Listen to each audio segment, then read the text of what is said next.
are my kind of people, because I had just come from, let's say about a month earlier, I had just taken like 4 or 5 classes, business heavy classes, whatever, and I was like, this isn't right. Then I walk on a set like, these are my people. So I'm incredibly lucky to have that. But that day was rehearsal, and I had never done a rehearsal before. And for some reason, I decided to try to go 125% on my acting and rehearsal. There's people painting walls in the background, and I'm trying to act all dramatic, and everyone else is kind of just chill. And I'm like, what's going on? Why am I trying to do this? It feels weird. And I remember kind of crying a little bit on the way home, because I was like, was this all for nothing? Because all these people are fantastic and amazing, and yet it just didn't feel right when I was acting. And my thing was, yeah, I have to do my job. And within that short couple hours that I was there, I really kind of cared about these people and their grade. I wanted to make sure they got an A. So I kind of let go of all the stress and was like, okay, it doesn't matter. If it goes great, it goes great. If it doesn't, I just had an experience that not many people have. I went in there and I went to do my job, and they had me stand in the soundstage. It was a big, giant soundstage, one of the dark sound stages. And they were shooting different scenes. There was 4 other actors. They were shooting their scenes. I came in that day, and they had me like, oh, we're not going to shoot your scenes yet. Like 15 minutes. Go stand on the other side of go stand over there. So I was standing in the soundstage on the corner, dark corner. There's like a couple furniture. I was just kind of sitting on one of the old couches. 15 minutes turned into 3 hours. And I'm sitting on the dark side of the soundstage in a corner by myself, pacing, trying to stay in character for 3 hours, just walking around. And then eventually they came back. It was like 7:15. I was like, oh, we're not shooting your scenes today. And I'm standing there in the soundstage, and not only are they not shooting my scenes, they went over and they said, why aren't you in the green room? And I was like, no one told me there was a green room. I had never seen a green room before. I was like, no one told me there was a green room. And they was like, come on, we'll go to the green room. Went to the green room, 5 minutes. They were like, okay, it didn't work out. We're gonna shoot it tomorrow. So they was like, can you come back tomorrow morning? I was like, yes, I can come back tomorrow morning. So I went in, we went in, stayed in character as much as possible, and shot the thing in 15 minutes.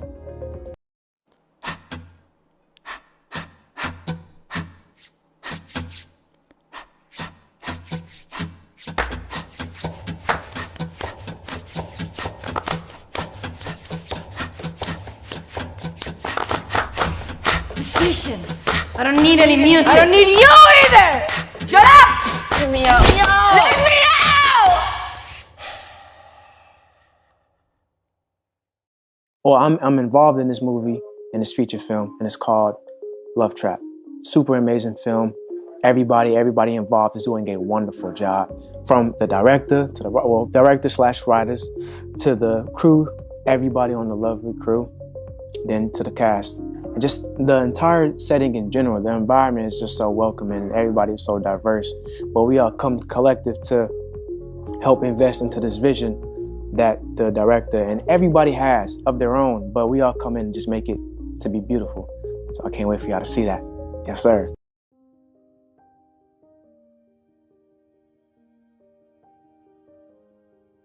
One of the stories that stick with me the most, really short, it's not gonna be a long story, is I cry every time I watch the end. And it's like not a funny story, but it's like, bro, you know what's gonna happen, and it gets me every single time. I know I mentioned it earlier, but it gets me every time, because not only am I proud of the movie, I'm proud that I was alive to make the movie.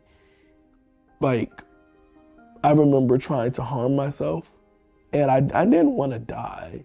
I just didn't want to be alive. And I had to really look at the scale and stop putting myself in that situation where I would test to see when I know that I didn't want. So just being able to see the movie come to life, and for me to be alive to see it, for me to be alive to make it, I never thought I would be able to do that. And it's probably not like a story, but like, that's where those tears come from. The tears come from, I really survived, and so can you. You know, when you're in those moments and you're like, the panic is like so real. It's like you think that feeling nothing is better than feeling everything all at once. And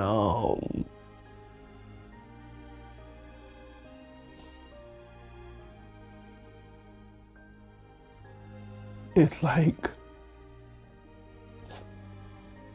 it's okay. You know what I'm saying? It's really okay to feel it, you know? And sometimes the feelings get overwhelming and you don't want to feel it. And it's like, it's okay to have grief.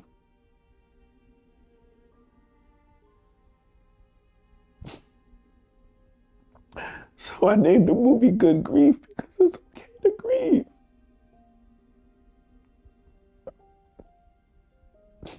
It's okay to hurt.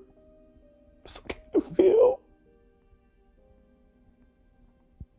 It's okay to not be okay. Just having things to push you on to the next day, that's the secret. The secret is having techniques that can get you over to the next day, because sometimes like that next day just really shows you that everything was going to be okay. And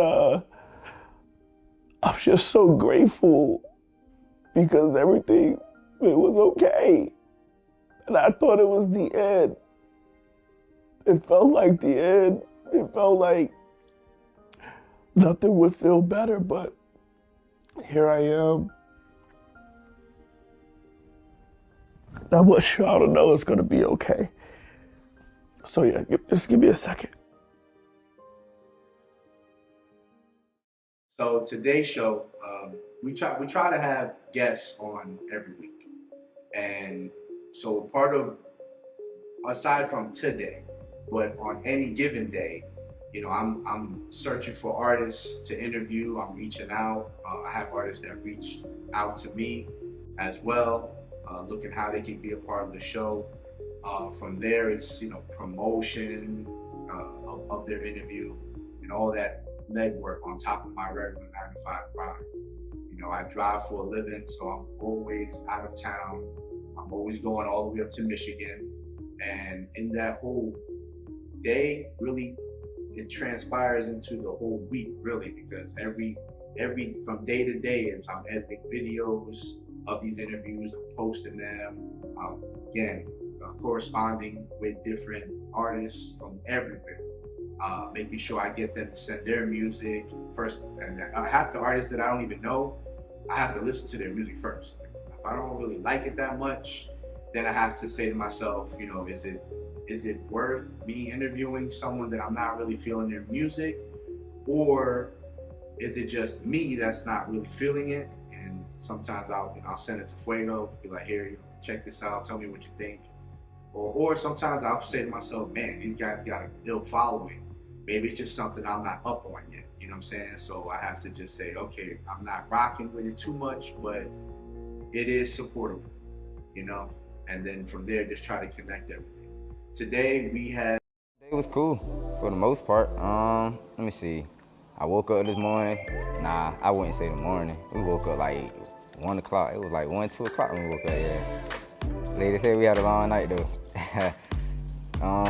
You know, I got up, rolled up some good weed. You know, got blazed. Went in the car, got there and chilled out, listened to some beats. And then, you know, my homies got up. We all went back up to the hotel room. I told them we were about to hit up the mall and stuff. Go cop some fit, shoes, normal shit. My name is Emmanuel Simms, and you're watching Rising Filmmakers.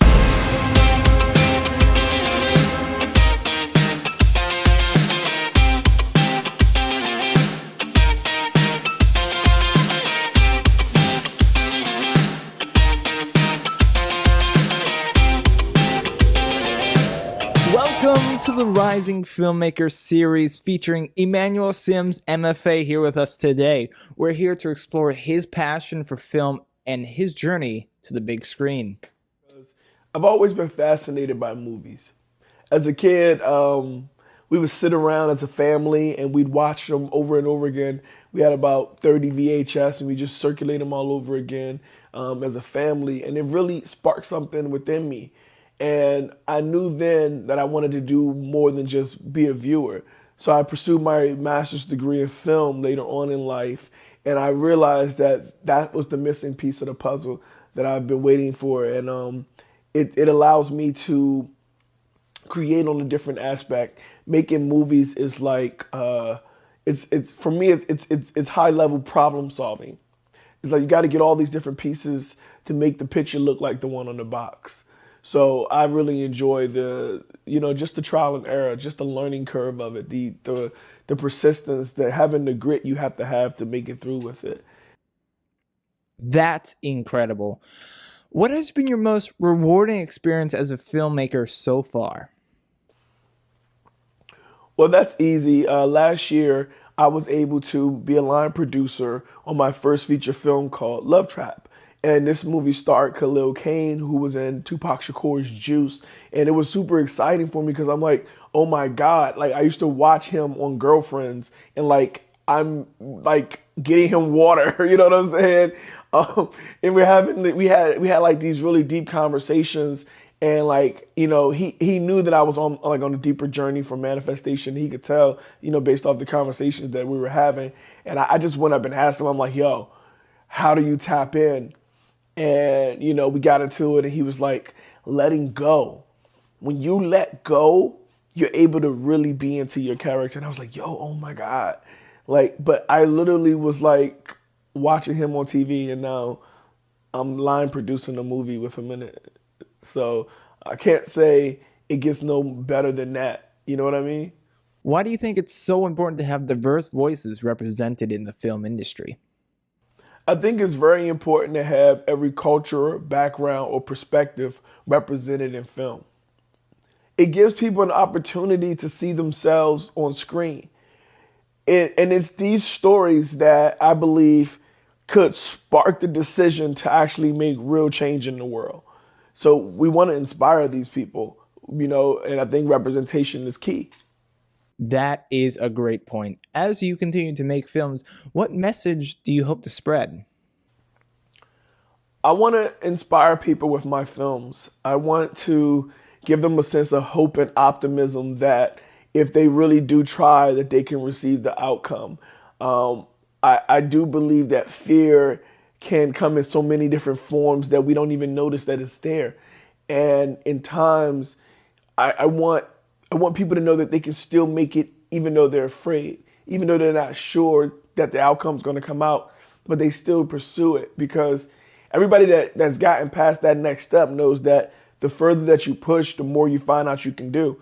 So I just want to inspire people to do that. And hopefully we can spark a new generation of creatives.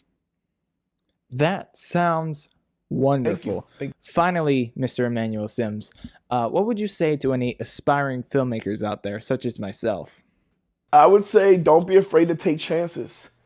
Dive right into your goals. Some things will work out, some things won't, but you'll never know what you can do until you try. So just get creative. Don't worry about all the details right now. Just get started and just chase your dreams, and I believe in you. And I'm proud of you right now for even just getting closer to this step. The fact that you're viewing me now, it says that you really want to further pursue your career and you're trying to get to another place in your life. And I just believe that you can get there. And I'm here to support you because you're no longer doing this alone. Welcome to the community. We'd like to thank Emmanuel for joining us because we are about out of time. It was an absolute pleasure having him here with us today. It was great to know more about him and his passion for film. We'll see you with the next rising filmmaker. Thanks for watching. And thank you guys for having me so much on your platform.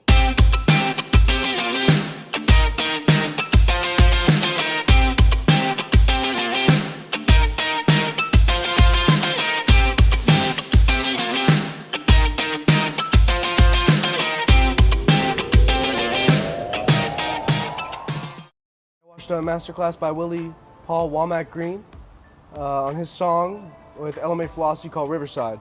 And I picked up quite a lot of important information on stuff like compression ratios, and learning how to mix low end.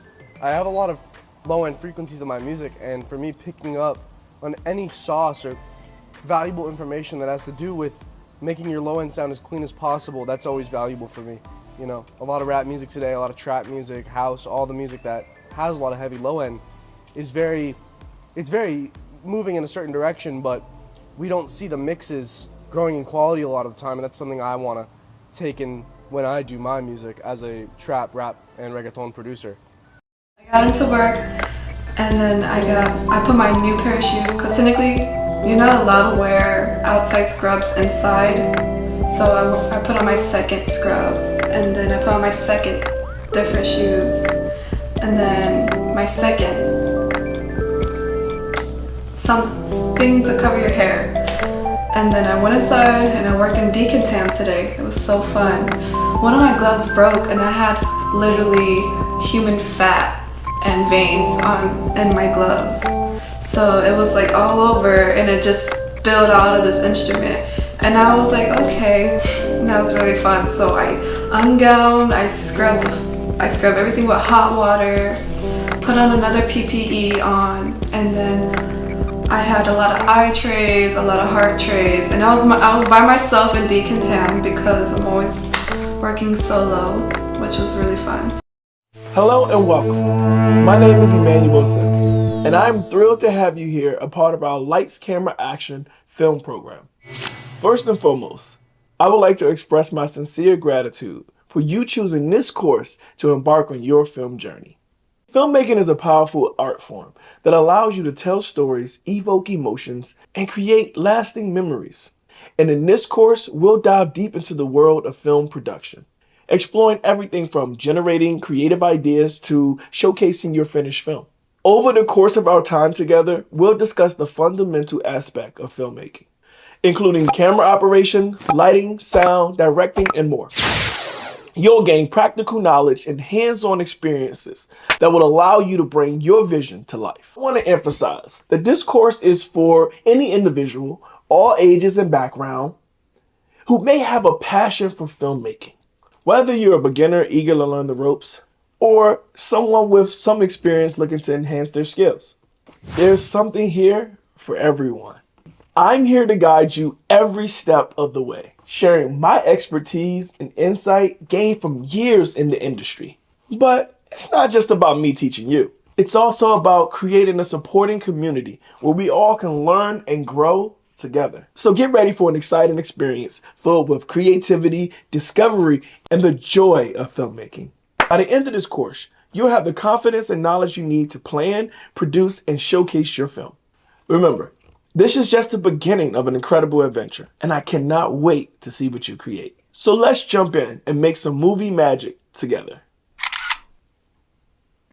Hall of Fame, we're there all week at the ISS, International Student Society. It's ISS on Discord.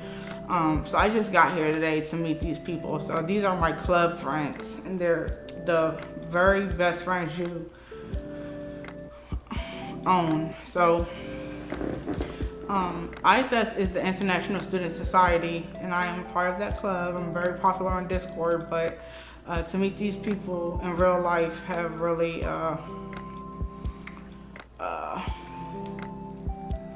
brought me a marvelous distance.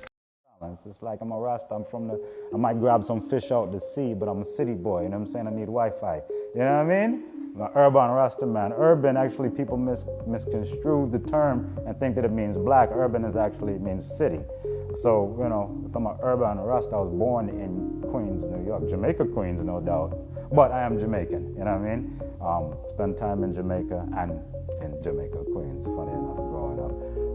You have an idea, a brilliant concept for a movie that has been brewing in your mind. You can see it on the big screen, captivating audiences, leaving a lasting impact. But what now? How do you turn that idea of yours into a reality, bringing it into a full-fledged film?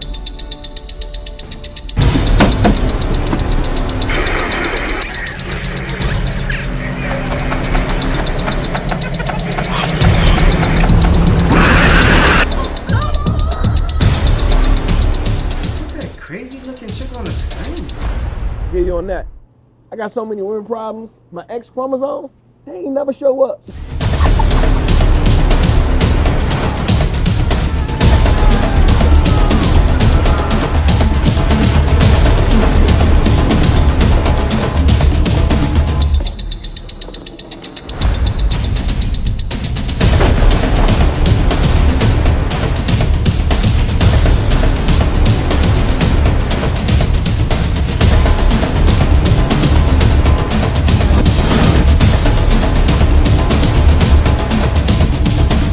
That's where we come in. We're a team of experienced producers who specialize in turning your ideas into reality.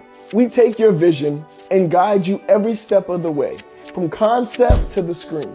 And the best part, it won't cost you a dime to learn how we can turn your idea into a motion picture. Schedule your consultation today with our team of expert producers. We'll listen to your ideas, provide guidance on the entire movie-making process, and discuss how we can bring your vision to life. So don't let your movie get stuck living in your head. Take action now and schedule your free consultation with our team. My name is Emmanuel Simms, and I'm here to help you bring your movie to life into the big screen.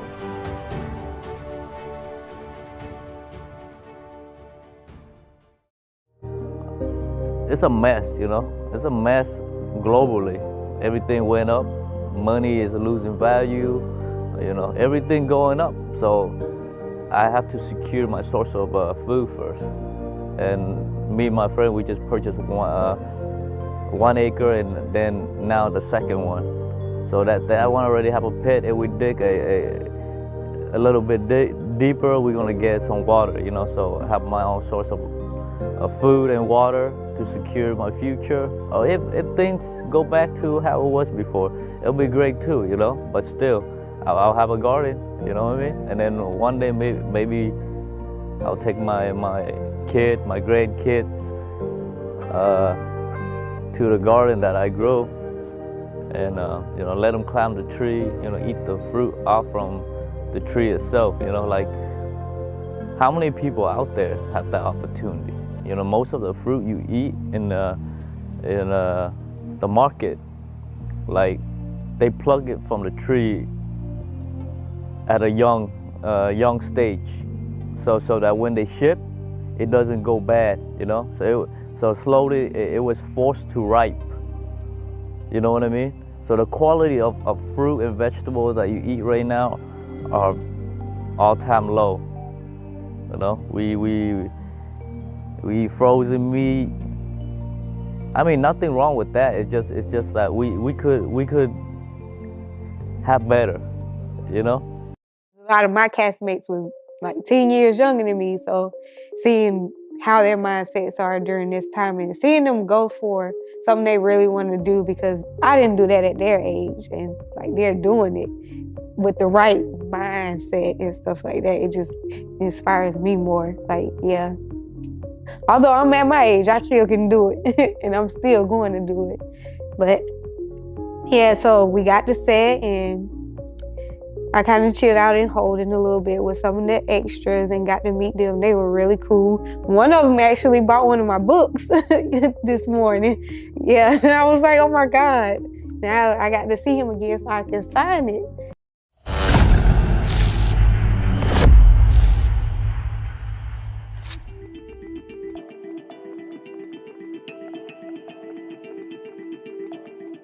I feel as though, number one, my purpose is to be a mom. That's first things first. But to also just touch everyone around me. So since a kid, my mom has instilled to just help. My purpose in life is I just add towards kingdom building. So I make people happy. Like, so that being said, it just makes it easy. I get up every morning and do what I do, and you know, people are happy. You know, I don't really get complaints, and you know, people are happy. No, I've been a Christian all my life, and grew up knowing that only what you do for Christ will last. I've helped friends come from Florida and brought them into my place. I've helped people build their businesses and brands and help style their brands and shoot their brands, photography and things like that. So I feel as though my purpose is to put my hand in each pie and kind of help everybody go along.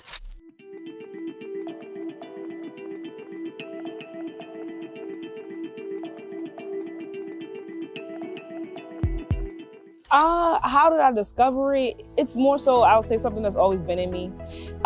Elementary school, I'm the kid that you could go to ask for $1 or $2, or I'm that friend that if I'm going to get a slice of pizza, you're getting a slice of pizza too. So it's just always been me, genuinely. I believe in speaking those things that aren't as though they were. However, when my grandmother told me when I was a kid that you was gonna be a preacher, I kind of like saw that she spoke that into existence. And as much as I understand the things that's going on in the world today, I know that those are the things that matter today. The world's gone in so much turmoil, and the only thing that matters is what you do for the kingdom.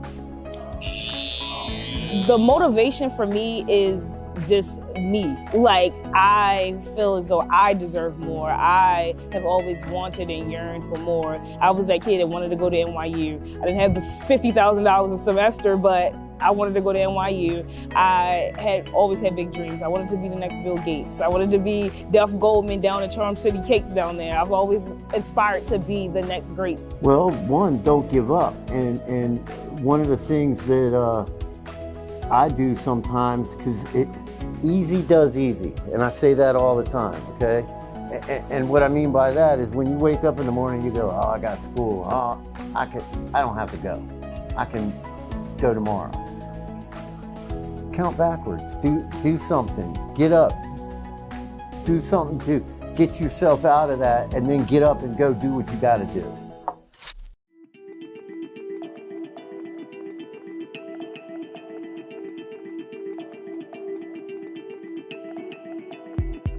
Absolutely. Yeah, absolutely. Like, I think one of the biggest ones that I had to overcome was myself. I'm my own worst critic. And, like doing that, and once you overcome that and realize that you are a good person, you are a viable asset to the community, you end up doing what you need to do. So I'll say this is something that I'm currently overcoming, which is depression. Everyone falls flat and you have to pick back up at some point.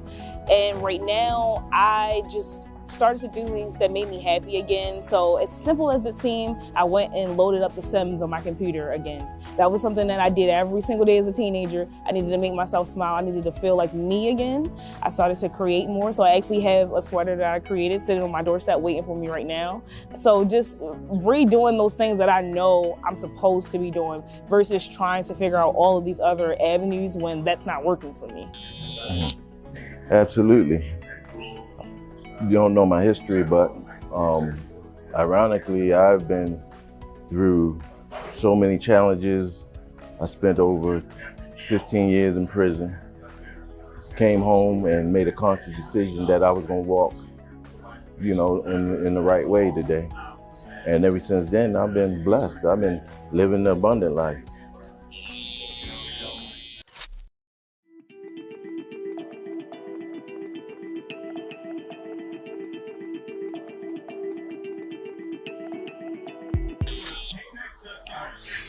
Stop settling for less, because you were created for so much more. Those things that easily beset us are the very things that keep us from moving forward. And while we're so oblivious to why we're here in the first place, chance happened to us all. But the reason that it happens to us all because we're not wise enough to know when misfortune will occur. So we're living a life and we're chasing dreams that's temporary. But if you're chasing a dream that's eternal, because there's a higher place and you were created for more for a purpose. Purpose living, a purpose-driven life have you reaching for things more than what's tangible, but supernatural things. We do what's required in the natural, but when we on a rise above circumstances and rise above things that easily beset us, we have to understand that we were created for so much more. And that's my mindset going forward. Regardless of where when I fall or when I get back up, because it's never about the fall, it's about the getting up.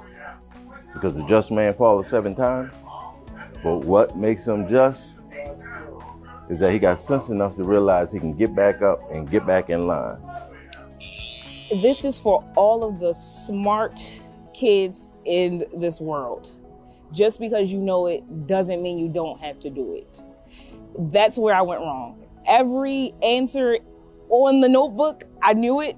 Every answer on the test, I knew it, but because it wasn't challenging for me, because I didn't feel like I had to do it, I didn't do it. And that hindered my grades, of course. So you can go to your teacher and say, oh, can I make this up? But why didn't you just do it when you had the opportunity to?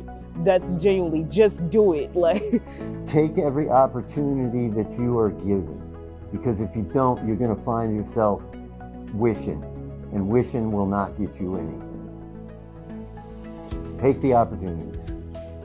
I'm Jada. My name's Dave Cutlip. My name is James Cusack, and that is my why. And that is my why. That's my why. You can find me on all social media platforms at How Dope Is Jigga. I gotta get my grandma put her on a soapbox a little bit, because she lived a beautiful life. 9 siblings, 5 children. She was Mary Kay elitist. I mean, that was she could sell Mary Kay to a man, overweight, middle-aged man. She would sell him Mary Kay. Like, she was that good. She just walked, her line was, oh, your skin looks so nice, what do you use? Bam, you're in there. As soon as you talk to her, it's a wrap. You're buying a whole package set. She even got the car and everything. You like the pink Cadillac? My grandmother got the pink Cadillac. She ended up not doing the Cadillac, she ended up doing a Grand Am, a red Grand Am instead of the pink Cadillac, but she still got a car from Mary Kay because she was that good. She was that top tier right there. So you don't think it's much, but she really, for being a woman from a different country, she's Jamaican, my family's Jamaican, that's my heritage, coming from Jamaica, being brought up by the Kennedys, which is actually interesting. She got up on the work program from the Kennedys. John F. JFK had been shot already by that point, but the family still needed the help or whatever, so they brought her up to assist. She helped with the kids and things like that for a little bit on the work program. Next thing you know, she's in New York, and because socialization is a big thing. Remember to socialize. Remember to teach your kids to socialize. The antisocial thing is cute, but it's not going to help anyone in the long run. Teach them to be social in just about every environment, because she was able to socialize. Like I said, a little woman coming from Jamaica, a little immigrant woman, the way she was able to get a house, one of the first houses in Queens as a black immigrant. There was no black, it was all Jewish owned. So she had the first little corner house in Queens, had the best yard and everything, and she got it first. Well, they really overcharged her just because she didn't know better. They really charged her too much money. But she still paid less than, of course, what it is now. But, and this goes on to choosing your partner now. So her life just kind of exemplifies like step by step of what to do and what was done right and what was done well, but also what not to do. So when you're picking your partner, be very particular. I mean, very particular. Like, let's get specific. Not just in the, I need 6'6", 6 figures, 6 feet, 6 pack, right? The 666 rule. No, you need to have it be more genuine. Does he speak to you kindly? Does he rub your feet after a long day? Is he thoughtful? Does he remember small things, little things that you love, little things that you enjoy? So find someone does he help you grow? Like, is he an asset to your life instead of a liability? Make him be an asset, make her be an asset to your life. Help them, your life is already okay. Let them come in and just improve that life. They just build, you guys just work a partnership and you just build together and grow together in a beautiful way, come together. So my grandmother was one to grow. She had a house in Queens, she had a house in Long Island, and so she was wanted to get more property. She was all about having property. She knew that was important. Having houses was important.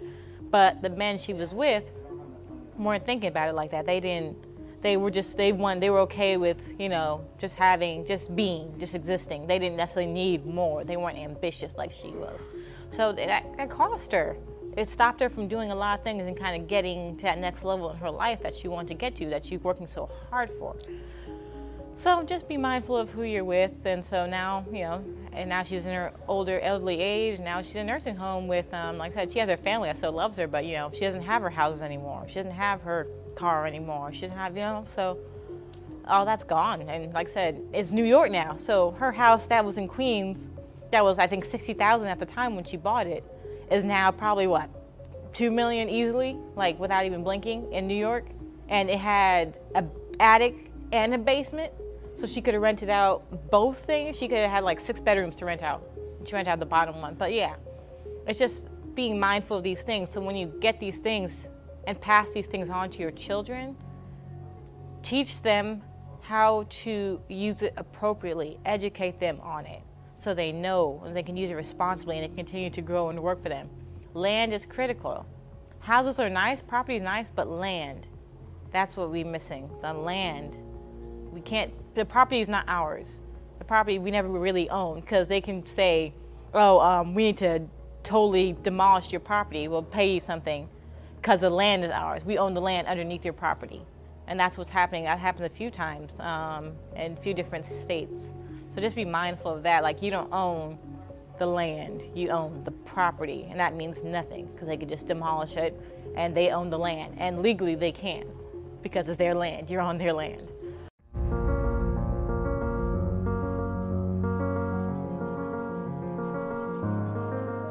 You have the white picket fence, palm trees slinging in the air, and clouds that are so close to the earth you can almost touch them.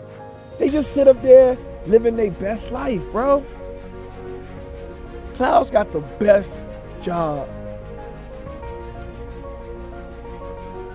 You ever think the clouds get depressed living their best life? Of course. How else would you explain the rain?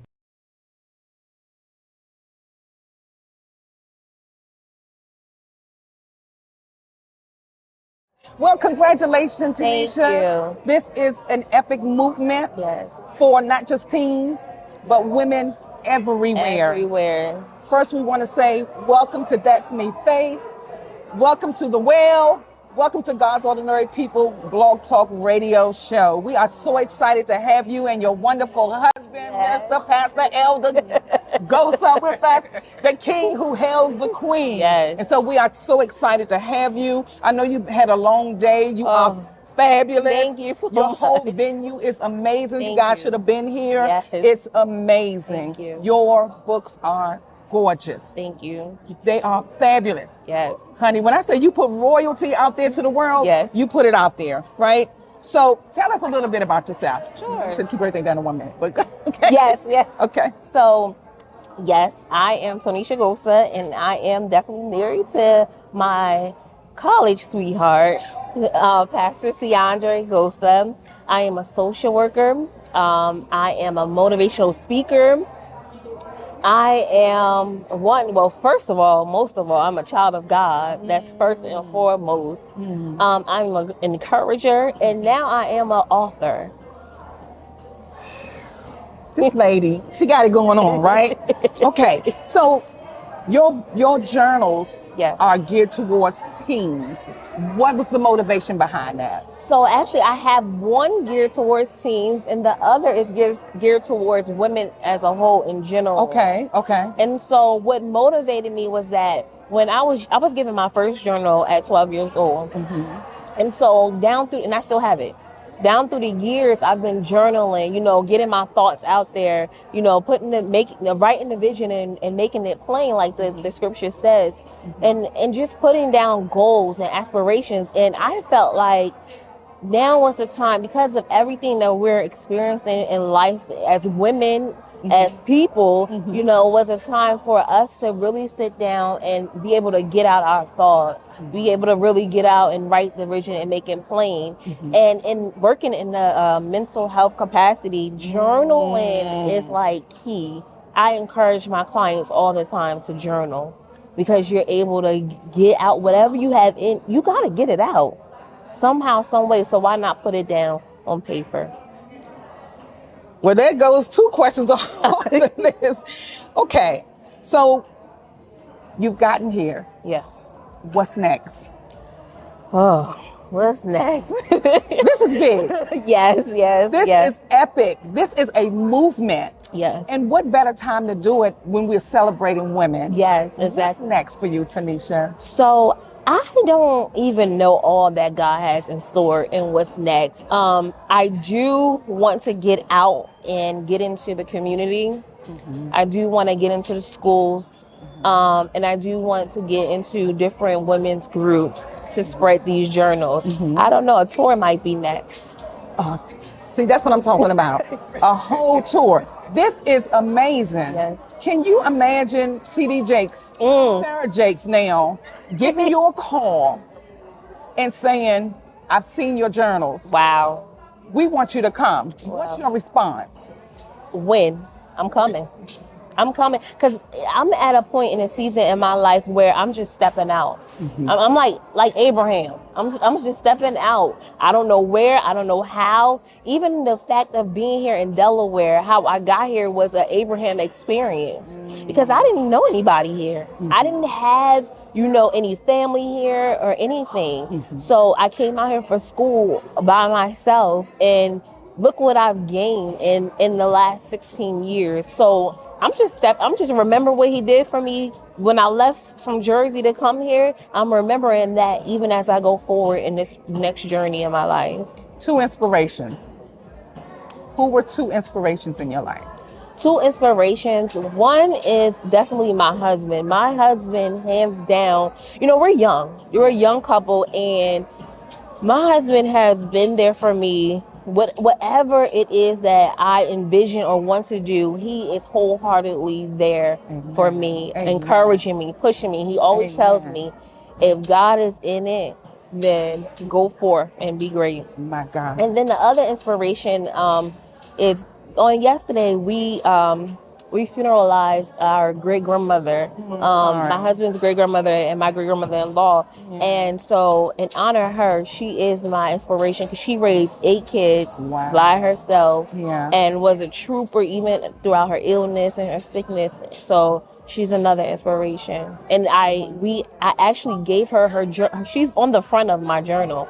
And I gave it to her 2 weeks before she passed away. Wow. And so we had her actual journal set up here at the book signing today. How long did it take this journey to get started and really get out there? I had the vision back in, I would say like 2018, maybe. And so I, thought about it, put it down, thought about it, put it down. And so it really took off, I would say, last year. So it took me about a year to really say, okay, this is what we're going to do. This is how I'm going to do it. This is what God has given me to birth. Yes. Well, you wanted to say something? No, you're. Oh, okay. One celebrity, if they got their hands on your journal, who would you want to have their hands on your journal? Come on, Oprah. Come on, Oprah. Come on. I think my son prophesied that. Come on and get it. Yes. We are so excited and so honored to be in your presence. We hail you queen for this month, Black History Month. You are a trailblazer. Amen. And we are so proud of what you've done. You opened up a box for so many young women and women to get out. Yes. The top is off right here. It's off. The top comes off right here. I believe that there's going to be a movement in this church alone, just for the people that have gotten these journals, lives are going to be changed. Amen. Because your heart is so sweet and so pure. Yes. And the anointing that rests on you guys' life and the love that you have for God's people. Amen. I'm saying this from a conscientious observer from the distance. Yeah, man. So we see your fruit. Amen. This is evidence of your fruit. Amen. We can't wait to see what God does next. Yes. Did you want to say anything to our listeners before we close? I would encourage your listeners to get out there and, like Nike said, just do it. Whatever your dreams are, whatever your goals are, go after it. You don't have to have everything all together. You don't have to have all the I's dotted and the T's crossed. As long as God is in it, He's going to make sure that you have everything that you need. So go forth and be great, because greatness is in you. And is there any contact information that you want the listeners to know where they can reach you? Absolutely. So I have Facebook, and you can find me at Tonisha Gosa on Facebook. Also, Instagram is Mrs. Tonisha Gosa. And also I have TikTok, it's T Gosa. And then you can reach me by email, it's tonishagosa@gmail.com. My God, you guys heard it here yourself. Women's Month, we're celebrating this beautiful woman of God, her king sitting next to her. We honor you to the highest of highs. May the Lord continue to bless your ministry. May He catapult you. Yes. Oprah, we looking for we coming for you. Yes. She get these in your hand, get these in your book club. Yes. Because we coming for you, Yes. Oprah. God bless you. Thank and you so thank much you for the again. opportunity. Thank you. Yes, thank you. Thank you, Minister Pastor Elder.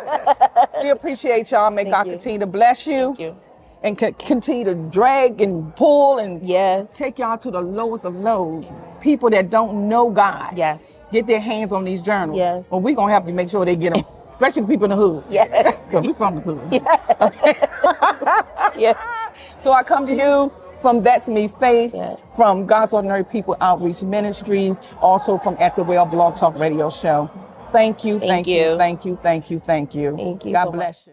Hello and welcome to A Conversation with Emmanuel Simms, where we dive deep into film, mental health, and community activism. I am Emmanuel Simms. I am a director, a producer, and the founder of In Vivo Exposure, a production company that focuses on mental health in Black and Indigenous communities through film and television. Throughout this series, we'll be discussing intersections of mental health and the arts, exploring the power of storytelling to heal and inspire, and examining the ways of which we can use our platforms to affect positive change in our communities. As a mental health advocate and a creative, I believe that we all have the power to change the world around us. Through my work through film and television, I plan to shed light on the issues that we have in our communities and hope to inspire social justice and equality for all. So join me on this journey as we explore the power of storytelling to transform lives and make a difference in the world. Together, we can create a brighter and more inclusive future for us all.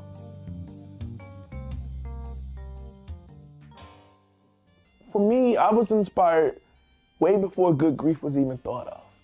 So I started doing a master's program at the University of the District of Columbia. It was a dual master's in mental health and clinical rehabilitation counseling. And during that time, I think I've sought out the most mental health help that I could ever get, because during the program, it's very important for counselors to go to counseling. So during that, I realized that I was very privileged to have access to these services. I realized that not everybody's gonna go to counseling. Not everybody's gonna, seek services. And when they do, sometimes it's already really, really bad, or to the point where, medication and things like that can come in effect. And what I realized, it's just like a tooth, a rotten tooth.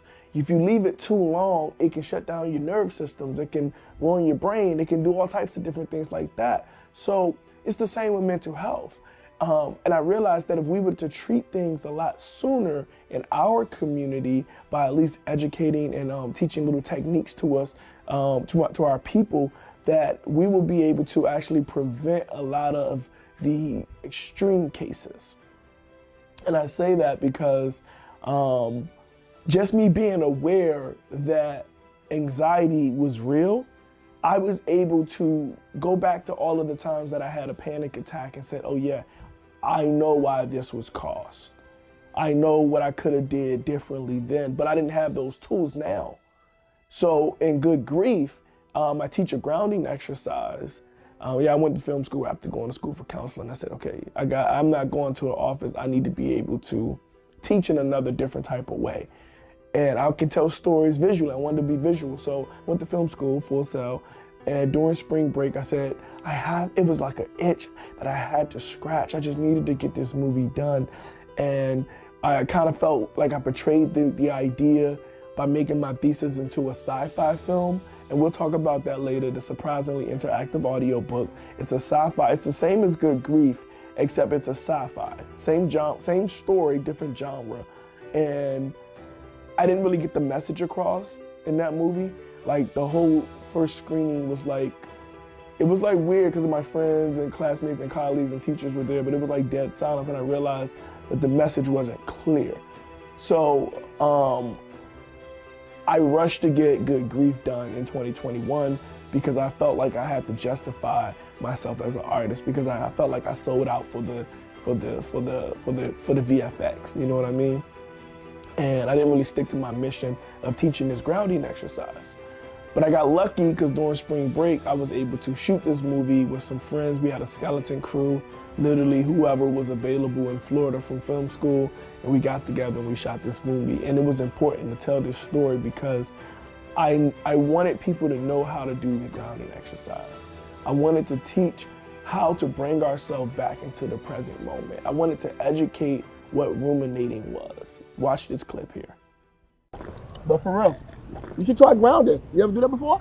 Just thought about it. Simple, man. It's the way you use your 5 senses to bring yourself back into reality. A lot of times we get lost in our head, and let me tell you this, ruminating thoughts hurt like hell. Nah, man, you know black people don't be messing around with that meditation stuff. It's not meditation. It's grounding. You don't even gotta close your eyes. If you don't trust me, at least trust yourself. So like I mentioned, I felt like I kind of sold out when it came to the surprisingly interactive audiobook. Although it was supposed to have the same sentiment, I didn't include the grounding exercise, which it was like, okay, it wasn't there. So when it came to Good Grief, which was the original story, before the surprisingly interactive audiobook came up, Good Grief was the original story, and the audiobook was originally in Good Grief. So in the original story, Omri would come home and he would be depressed, and he would throw his bag on the table, which would alert the audiobook. When the audiobook was to come on, then Demi would show up, which was the character that I played in the original. And once he showed up, he would guide him by just being there. Now, in this new remaster, you hear the intro of Mindful Manny, Emmanuel Simms, you know, myself giving that audiobook introduction. You're listening to the audiobook, find yourself in a comfortable position.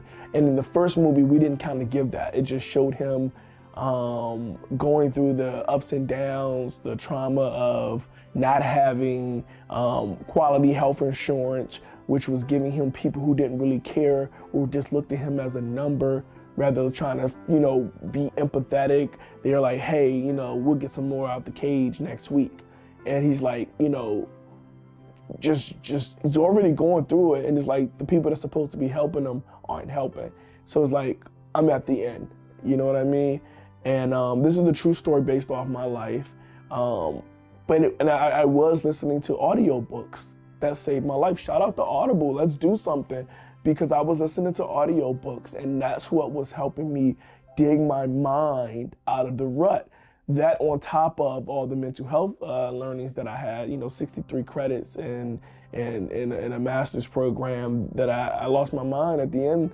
I was seeking services. So when I say getting back into myself, getting back into my life, finding myself again, I really got to express how powerful the audiobooks was, but I kind of brought that vision back to life. That's what I wanted. And it's crazy how it worked out, because I have an Audible with my different books that are available on Amazon under Emmanuel Simms. You can get audiobooks there. But I also have a mindful meditation that you can listen to on Spotify and iTunes. Yeah, just look up Mindful Man Needs Mindful Meditation, and you can find that on Audible and Spotify. I'll put a link right here. So I use a little bit of that as, you know, sync my own stuff, of course. And I have the audiobook there. And there's this one part at the end of the movie, like, and I know it's my movie, but it gets me every time. I get to crying, I get the tears, because I can relate, right? I can relate to being, I can relate to Omri. And it was that moment when I knew I was enough, that I knew everything was gonna be okay. And I just wanted to tell a story that just showed how a man on the edge can overcome, you know, even if he just used the tools that he has. And also, like I said, in the movie, I'm giving out the tools of grounding. So that's still there, but I really just wanted to add that audiobook piece, that missing piece that I felt real guilty for not putting it in there.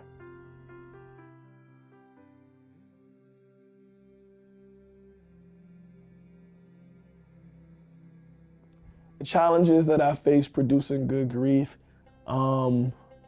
besides the financial situation, of course, one of my friends from Florida gave me $300 and rented me an Airbnb. Besides all the students that were in film school at the time were on spring break, I had about 7, 8 amazing people come and help me bring the movie to life. My roommate played as Omri, John Blanks. We're roommates, and he lived across the hall. We fought daily sometimes, but we worked it out, and you know, we became friends, and we not like fought like physical, we roommate battle, like, you know, wash the dishes, like stuff like that. But you know, he helped me bring my vision to life, and it meant so much to me. Taylor, she helped me just get organized. It was just having my friends there made the lack thereof better. Connor McDaniel was my first AD, Tiffany, Juliet, Maisha, I really appreciated her. She was so supportive. Like, just having a team bring the dream together, like, no matter what the hurdles were, I wanted to rush it to have it ready for a premiere at the Enzium, and it didn't even get screened. So I did I have impulse issues sometimes, and I'm working on it, but it's like I want to get things done when I want to get them done. And sometimes it's like, slow down and like take your time, and you can provide quality. And that's what I wanted to do with this director's cut. I wanted to really not just settle for completion, but get my complete vision across. So yes, in Vivo Exposure, we're focused on helping artists heal, helping the community heal by teaching them to critically think. That's our mission. We want to assist our community heal by teaching them how to critically think, by educating them on giving them these tools, basically breaking down mental health into conversational pieces so that everybody can benefit from it. So we create social media content in the form of TikToks, dance videos that are uplifting and motivating, and just inspiring people to be themselves and go all out and be them. We have a Triggered series that we're working on and we're raising money for. So if you're interested in becoming an executive producer, we have, and it's just for this year. Next year the price is going to multiply by 10, but you can get in now at $1,000 as an executive producer. Make that donation as soon as you can. Link in bio. You can make a $500 donation for associate producer. You can make a $250 donation for assistant producer. And if you're not ready to make those big donations yet, you can become a special thanks donor, and that's $50. So what we're doing is we're raising monies to shoot these projects. We have a lot of the equipment already, so it's not gonna like cost us too much to get things done. And we have a very, very creative producer, myself. And yes, I know how to budget well. I don't budget to make money. I budget to put money in the film. And I know you're like, well, why is the movie gonna miss? My mission is to assist my community heal by teaching them to critically think. So if you can get with the mission and you can get with what I'm trying to do, let's work together. Let's help me help the community. I just know simple as that. Like, some projects will make money, but majority of them is just educational content so that we can heal our community. And I think it's well needed, and I need your help because I can't do it without you.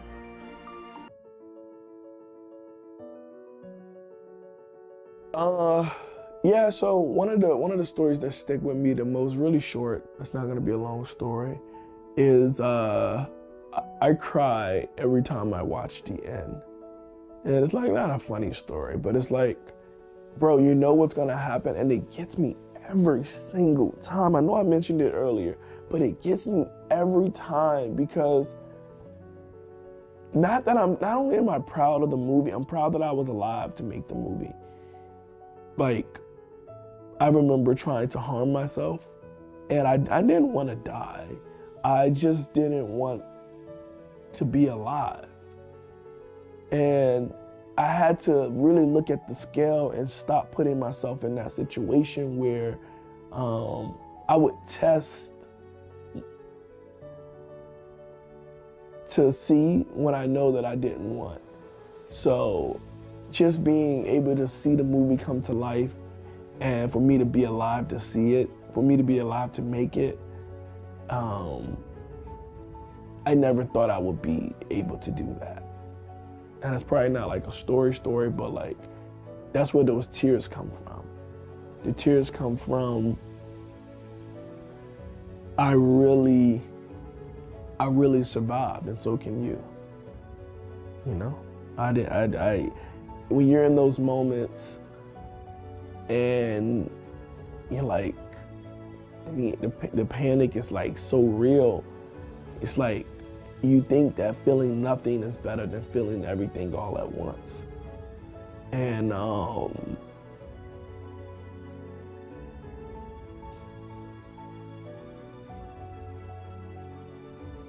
it's like it's okay. You know what I'm saying? It's really okay to feel it, you know? And sometimes the feelings get overwhelming and you don't want to feel it. And it's like, it's okay to have grief.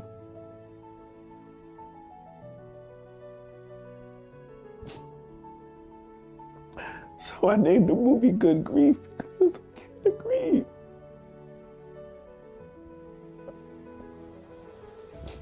It's okay to hurt. It's okay to feel. It's okay to not be okay. Just having things to push you on to the next day, that's the secret. The secret is having techniques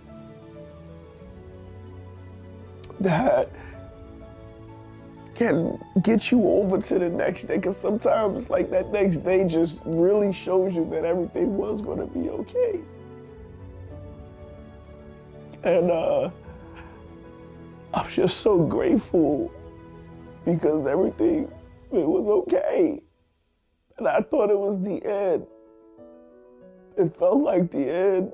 It felt like nothing would feel better, but here I am. I want y'all to know it's gonna be okay. So yeah, just give me a second.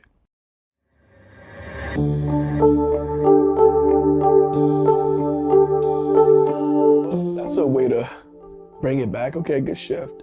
Whoever's producing this is doing a really good job. I'd have to say that when I got to live in China, I really learned about innovation. When there's limits, there's innovation. And I think that's very powerful because in the film, there's always limits, but then, right, there's innovation, right? So when I was in China, I learned that there was a limit on cars. So one of the innovative things that I noticed that people would put motors on their shopping carts so that they can still get around and things like that.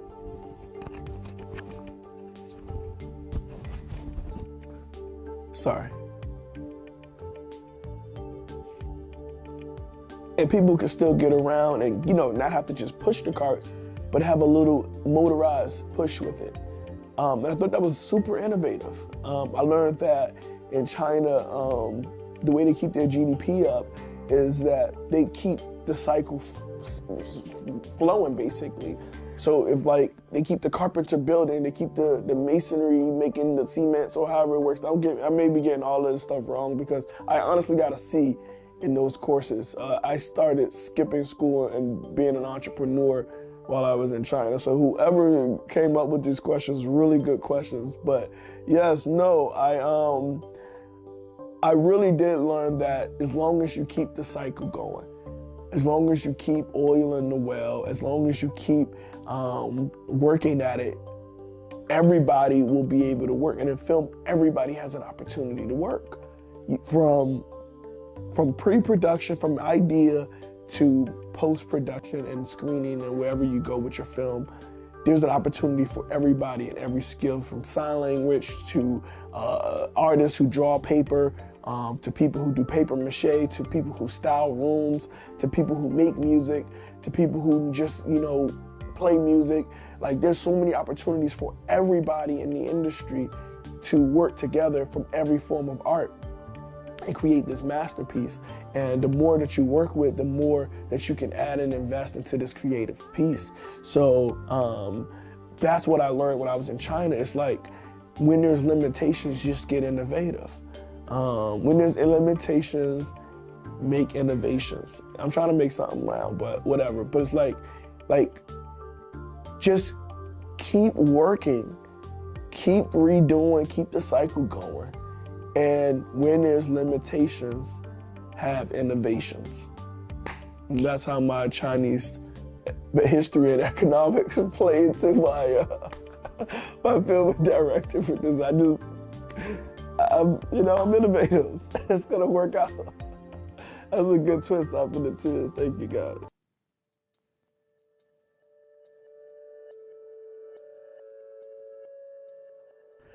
There's a couple of trigger warnings, right? There's the whole Hinton Daily. There's dark humor. I wouldn't say that it appeals to a wide audience. It's totally niche. People who've been through stuff, some people find humor in healing. One of their techniques in counseling is humor. It's not like a technique, but it's like a skill that you can add in a session to make the session go well. It's you don't got beating a stick up the butt. You can actually laugh and joke with your clients, and y'all can build rapport and help them get through what they're going through. So there's a lot of dark humor. There's a lot of edgy humor. I wouldn't say that I made it relatable to all audiences, but if you've ever been through something and you've ever been on that edge, I made it for you. And it's gonna be okay. And I love you. So when I first released it, I did get a lot of good feedback. Now there was a lot of, from my film students and film people, there was a lot of, hey man, you could've did this a little bit better. I'm like, yeah, it's a good movie, yeah, it could be done better, but how do I make it better? And I needed money. So thank you guys to all my donors. First of all, I want to say thank you to all my executive producers. Thank you to all my associate producers. Thank you to all my assistant producers. Thank you to all my special thanks guys. Thank you guys for sending me cash apps, Zelle, demos. Thank you everybody who donated to this slate through GoFundMe or bought popcorn. Whatever you guys have done, thank you, thank you, thank you, thank you. Because I am not one of these people who are taking your money and putting it elsewhere. I am putting it straight into the films. And it means a lot to me to have your support, because now I can take the films to the level that I really wanted to take them. I don't have to settle with what I could do on my own.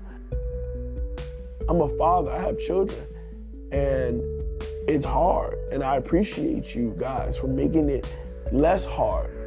I'm doing the Bowfinger approach, $21.84, about $2,000 in each movie. and we're trying to put them out, and you guys have been a great help. Thank you so much for taking the time to invest in our community. We really appreciate it. And to the Dripster community who are on our text blast, I love you guys so much. And if you haven't joined our community and you'd like to get on the text blast, just text me now, 240-607-5258. Now, if you want to become a donor, you can text movies to that same number, 240-607-5258. And then you'll get the links to all the opportunities to become a donor. But I just couldn't do it without you guys. And when people say that they really enjoyed it, and my aunt, my sales manager, my aunt, she's been calling. You guys probably heard from her, Aunt Gwen, aka Miss Gwen. She said she was going through some things when she watched it, but it helped her come to light. And it's like she tell me that every time we talk. I'm like, what is she saying? And she's giving me that feedback. She's saying that it did work, and that's proof. And that's the conversations that are being had, is that just give it a shot, and maybe something in you could be also lit. Absolutely. So after the 2023 Eudaimonia film slate is released, I am teaming up with Brandon T. Jackson as the Vice President of Development at KOE Studios. That's Kingdom Over Everything Studios. We have a release coming out called Trap City, where we star Young Jeezy and Clifton Powell, and I'm super excited about that movie. It's gonna be airing really, really soon. We've been developing movies like Detroit City Cop and Fighting Back, which are gonna both star Brandon T. Jackson and a bunch of different characters. I'm honored to be able to be a part of also the Hollywood and the high independent, but also, the middle class independent, and still make visions and dreams come to life. So if you have an idea, maybe your movie can be the next movie that I help produce, because I'm sticking to my culture. I'm sticking to loving to give back. But that's the sneak peek. Yes, I am working with KOE Studios, and we got big things coming in store.